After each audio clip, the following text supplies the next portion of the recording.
Hey smokers, Brian from Q's Barbecue here. Today we're going to do something even more different. A little while back, came up with a solution for what we would do with all of our leftover barbecue, because we have a lot of it usually. And what we came up with is a dish we're calling Dirty Mac. It's basically brisket chili with smoked mac and cheese on top.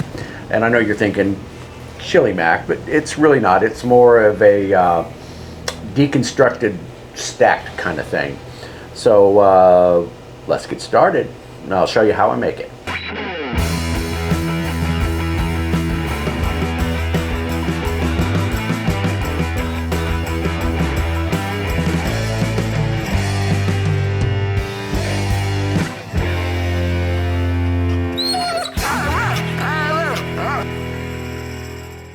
So for the chili, I'm going to start by cutting up the leftover brisket from last night.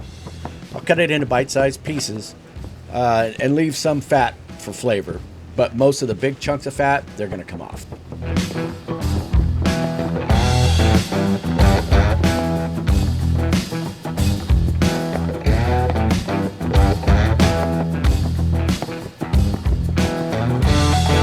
Come on, man. They don't need to know that. Sorry, folks. Just ignore the tattletale text. Uh-huh. Can we move on now? Thank you. Next up, about a half pound of bacon chopped up.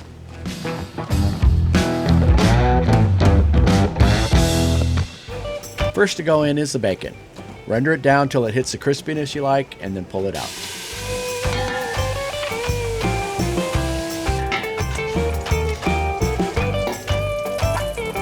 Then a couple of tablespoons of butter. Then one finely chopped onion.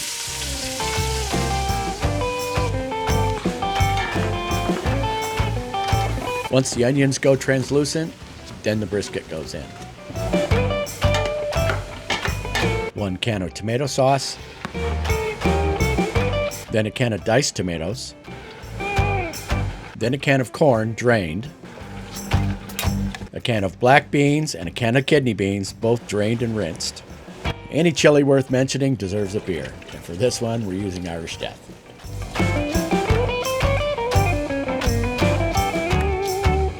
And this is the part where Zeus comes in to clean up the brisket I dropped on the floor.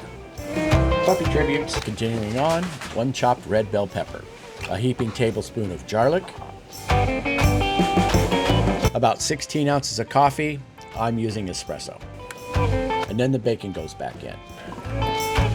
For the spices, I'm using chili powder, cumin, smoked paprika, and chipotle chili powder.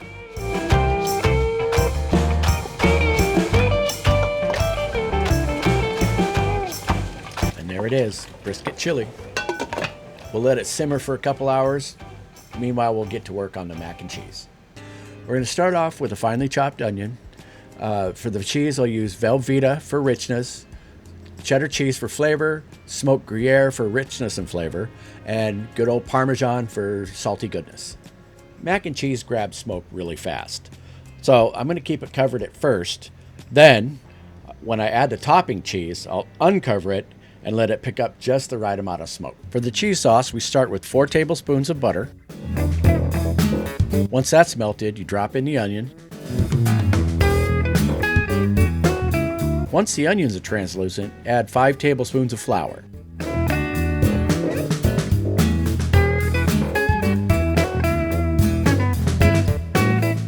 Now this makes a really thick roux, so you want to keep it moving so it doesn't burn, but at the same time you want to make sure you cook out that raw flour taste.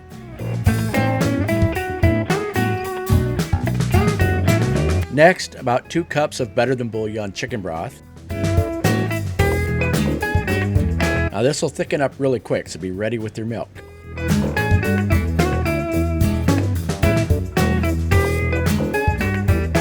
For the milk, roughly 3.5 to 4 cups.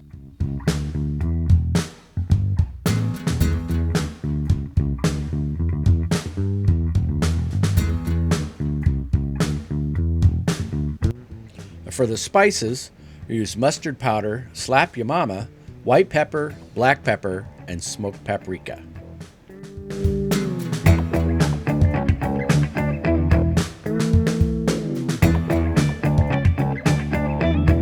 When it just hits the boil, drop in your Velveeta. Once the Velveeta is melted in, just ease in your cheddar.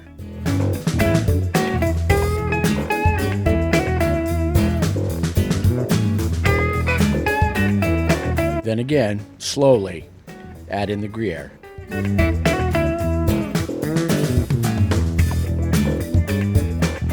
And finally, the Parmesan.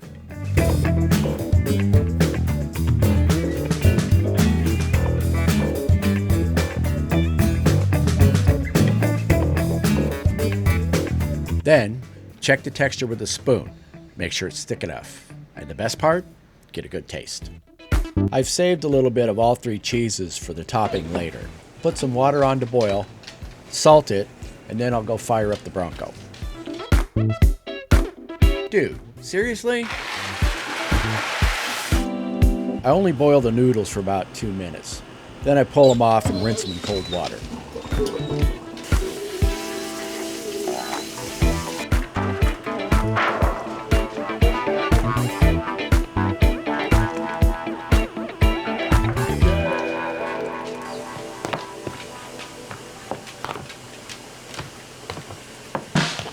Now that the coals on the Bronco are ready, I'll throw in a few chunks of pecan wood. There's still a little bit of that dirty smoke rolling right now, but the mac's covered, and by the time I uncover it, that'll be thinned out and make really nice blue smoke. Now we're going to make the toasted cornbread crumbles. Start with a cookie sheet and cover it with parchment paper. Break your cornbread up into little nuggets. Then, put it in a 400-degree oven for about 10 to 12 minutes. And that's what it looks like when it's done.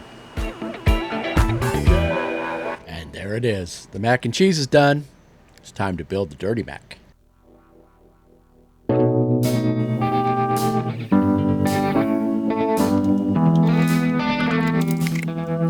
One thing I've learned through all this is that it's real tricky to hold the camera in one hand and dish up chili with the other. So the chili goes down first, then a nice dollop of mac and cheese on the top. Finish it with some cornbread crumbles, and if you want, green onions.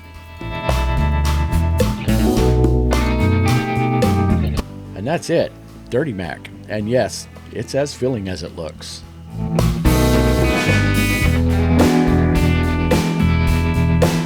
So I'll leave you with a spoonful. This is Brian from McHugh's Barbecue. I'll see you on the next one.